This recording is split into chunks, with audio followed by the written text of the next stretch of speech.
Welcome, it's Grandma Roseanne, and I think I'm starting a series that is really important. I'm starting a series for beginners. When I first started cooking, it was really hard for me. My mom was in San Diego.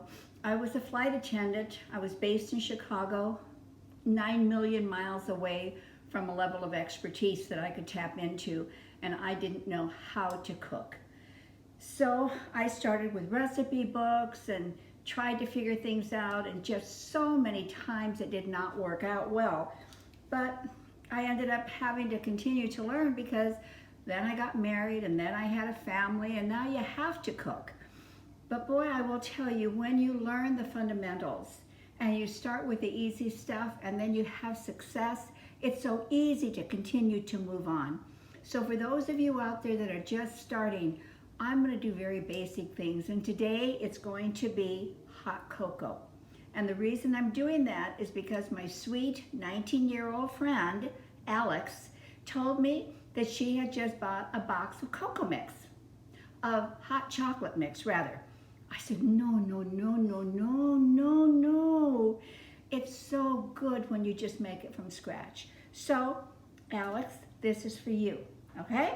So what we're going to start out with is sugar, and I'm putting in 4 tablespoons of sugar.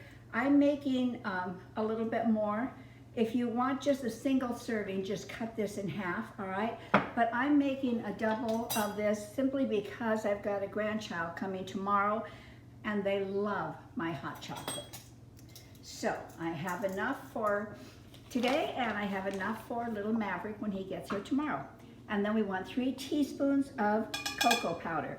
Now, there's a lot of things that you can cheat on. Okay, cocoa powder shouldn't be one of them. If it's within your budget, then you really want to have the Dutch processed cocoa powder. And I will tell you, I have also made this with Hershey cocoa, and that's good too. It really is good, so you wouldn't have a problem with either one. Then we need the milk, and we need 2½ cups of milk. I put the milk over there, but I didn't. I had the milk over here. What I was going over there for was a whisk. I want to mix this up a little bit first. When you see how easy this is and how good it is, you're not going to go buy that package thing. Now, if you want to save yourself a lot of grief, just kind of start with a little bit and get it mixed in so you can have it well blended and you're really not in there chasing lumps, which can occur. And for those of you that are beginners, I think the next thing I will do for the beginner's course is going to be mashed potatoes. My family thinks I am famous for my mashed potatoes. They think they're the best mashed potatoes in the world. And they're not hard to make. They're really not. So I think that's probably going to be the next one in our series. So we need 2½ cups. That was 2. Here's the half.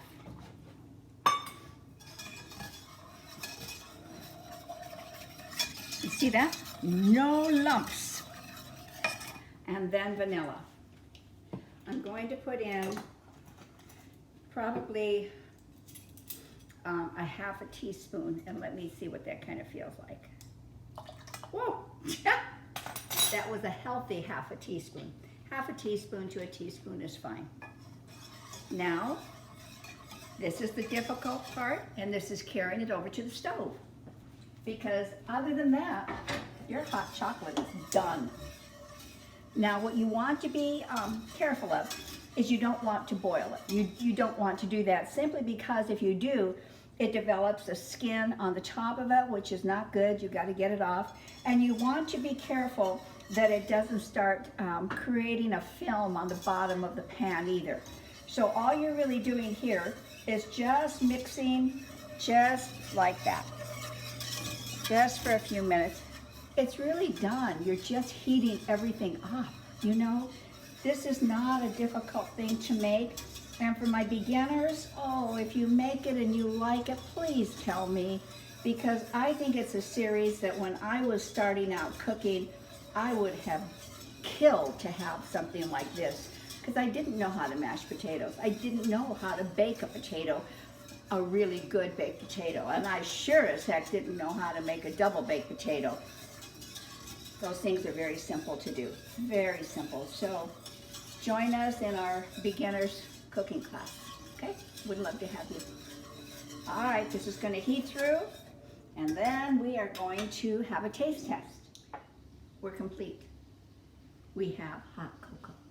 Now, what would hot cocoa be without marshmallows? So I like to put them, when I did it for my grandkids, I like to put them in the bottom. And then just fill it up, just like that. And watch those little puppies come to the top.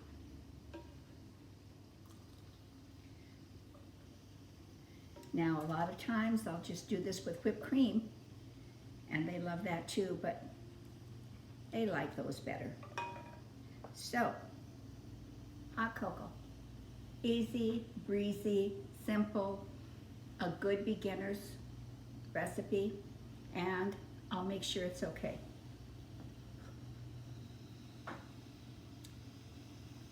It's not okay, it's fabulous. Way, way, way beyond okay. So, the ingredients, so simple. 4 ingredients, that's it. Cooking time, just enough to heat up the milk. That's all you're doing, really. And then add your marshmallows or your whipping cream on top and enjoy it ever so much, as we will and my grandson will tomorrow. So thank you for coming. Please subscribe. Let me know, please, if the beginners series will be of interest to you, because I know it would have been to me way back then when I started cooking.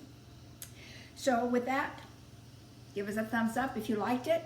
Leave me a comment, because I love chatting with you, and subscribe, and the ingredients will be listed below. So, bon appetit. Bye.